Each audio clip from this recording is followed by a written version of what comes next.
Hi friends, ನಾವಿಲ್ಲಿ ಕೆಲವೊಂದಿಷ್ಟು employee ಡಾಟಾನ ತಗೊಂಡಿದ್ದೀವಿ. ಅವರ ಕ್ರೆಡಿಟ್ ಸ್ಕೋರ್ ಮತ್ತು ಸ್ಯಾಲ್ರಿ. ಸೊ ಇವರು ಲೋನ್ಗೆ ಎಲಿಜಿಬಲ್ ಇದ್ದಾರಾ ಇಲ್ವಾ ಅಂತ ನಾವು ಫೈಂಡ್ ಔಟ್ ಮಾಡ್ಕೋಬೇಕು ಅಂತ ಹೇಳಿದ್ರೆ ಯಾವ ಥರ ಅಂತ ನಾನು ಹೇಳ್ಕೊಡ್ತೀನಿ. ಫಸ್ಟು ಇಲ್ಲಿ SR/NO ಅಂತ ಇದೆಲ್ಲ ಆ ಕಾಲಮ್ಸಲ್ಲಿ ಈಕ್ವಲ್ಸ್ ಅಂತ ಟೈಪ್ ಮಾಡಬೇಕು. ಅದಾದಮೇಲೆ AND ಎಂಡ್ ಅಂತ ಹಾಕೋಬೇಕು. ಆಮೇಲೆ ಓಪನ್ ಬ್ರ್ಯಾಕೆಟ್ ಮಾಡಿಕೊಂಡು ನೆಕ್ಸ್ಟು ಕ್ರೆಡಿಟ್ ಸ್ಕೋರ್ ಇದೆಯಲ್ಲ ಇದ್ರ ಮೇಲೆ ಕ್ಲಿಕ್ ಮಾಡಬೇಕು.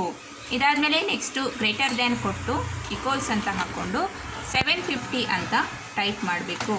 750 ಯಾಕೆ ಅಂತ ಹೇಳಿದರೆ 750ಗಿಂತ ಎಬೋ ಇದ್ದರೆ ಇವರು ಲೋನ್ಗೆ ಎಲಿಜಿಬಲ್ ಇರ್ತಾರೆ. ಸೊ ಅದಕ್ಕೆ ಟೈಪ್ ಮಾಡಿದ್ಮೇಲೆ ಕ್ಲೋಸ್ ಬ್ರ್ಯಾಕೆಟ್ ಮಾಡಿ ಎಂಟರ್ ಅಂತ ಕೊಡಿ.